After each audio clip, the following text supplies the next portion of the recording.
Hi everyone, it's Kiki with Sadna Health and Wellness. I hope everyone was able to enjoy the holiday season. 2021 has gone off with a bang, and actually by bang I mean explosion, an explosion of COVID. Due to all of the celebrations that have gone on this last season, we are dealing with the consequences of a surge in COVID cases, and the death toll is on the rise. And some of it, I think, is a lot of people aren't just taking it seriously. And a lot of it is, it's not if you get COVID, but when you get COVID. We have so many cases and we're being exposed to so many people who, again, not only may not be taking it seriously, but maybe their situation cannot warrant them being safer. They may have to, go into work and their environment may not be as safe as some others. They may not be able to work from home. So, a lot of times we can judge the reasons why people, could be getting COVID, but it's just a situation that we're dealing with right now is very complex and it's something we've never seen. And we're dealing with, just there's some entitlement on the ends of some people, and it's just a very stressful situation. So, what happens when that wind comes home? And I mean, when someone in your home brings COVID in, what do you do? Well, we had that situation, we faced that situation right after Christmas. Someone in our home was exposed to COVID by being out with, a family situation and thinking that they were safe. This person let down their guard, and just for a few moments, they were in the car with someone who was infected. And we didn't find out actually until maybe a day or so later. We had gone out. We had went to the drive-in actually. We've been going to the drive-in theater to avoid theaters.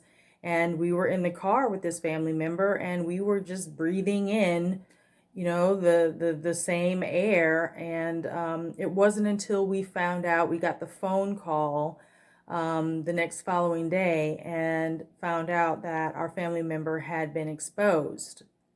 So, what did we do? Well, of course, we panicked and we immediately went to go get tested. And the test came out negative. Yay, we were so excited. We're just going about our business. Well, the next following day, said family member had a tickle in their throat and was feeling a bit feverish.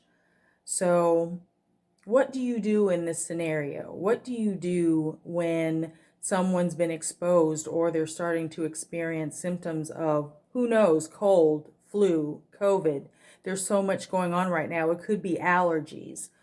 So what do we do immediately? Well, we kind of assumed that our family member had been exposed.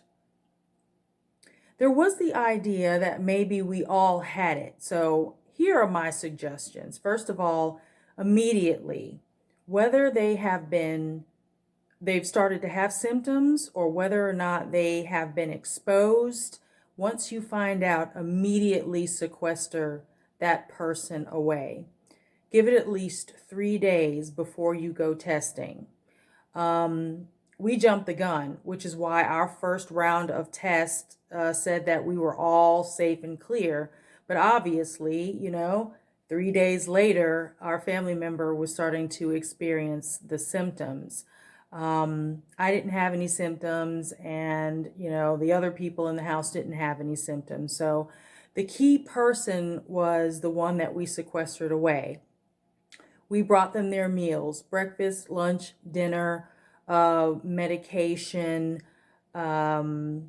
just liquids. We treated it exactly like a virus using some, soothing home remedies. My tea, the lemon ginger tea, and, I've got a video on that. Check it out. And just all the things you would do to help out with the virus. They were able to get, antibiotics and medications to handle that. But in the meantime, it was, let's just get them as comfortable as possible. So once the symptoms started to show up, then we went back and got our test. And here's the amazing thing. The family member was infected, but the rest of us weren't. We wore our masks, we wore our gloves. Whenever we went into to feed them or hydrate them, we came back into the kitchen. We had a whole area set up specifically for disinfecting. It was just a matter of really staying vigilant. And mind you, the person who's been infected with COVID, they may be scared. A lot of people are thinking, well, I'm never going to get it, or they may not have any symptoms, or they're mild. But we all know that it can turn very serious. So if you have a conscious-minded person, if they're maybe elderly, of course, I think they immediately should go to the hospital depending on if they're having breathing issues or not. But a lot of people just convalesce at home, and, they may still have the weakness and the soreness of the throat and fever and some of the other symptoms that go along with it. But it could the symptoms could be mild, or they could be worse. On the worst end, of course, please seek medical attention immediately. But our family member was just able to stay comfortable, and it gets lonely being sequestered. This was 2 weeks. It was 2 weeks of staying in the room, and we would go out for walks. That's the thing. If you are in an open environment, I only suggest walking with your family member. Everyone wear masks. They walked behind us, 6 feet or further apart, but it's just to get them some fresh air and get their bodies moving so that they're not sitting around and just stagnating. I mean, you're sitting in a room, you're not participating with the rest of the family. It becomes lonely. You can become depressed. We would, open the door and, sit on the stairs a great distance away and just talk to them from outside of the room. And, if you have any handheld video games that you can play, that works too. Even text messaging or FaceTime, just trying to keep things as normal as possible.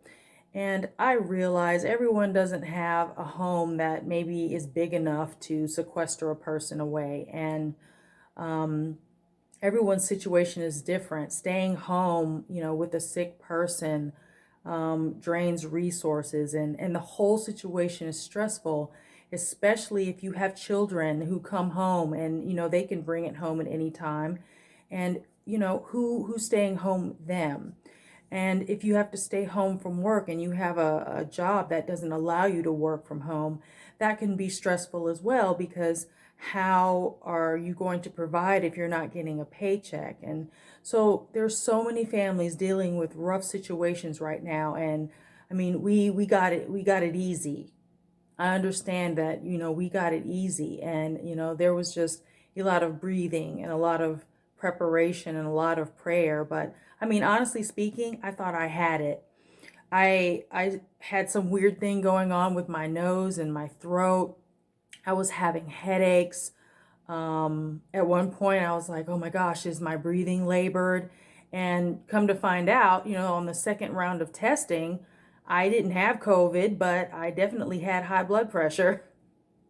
My blood pressure had gone up. It had skyrocketed just because of the stress.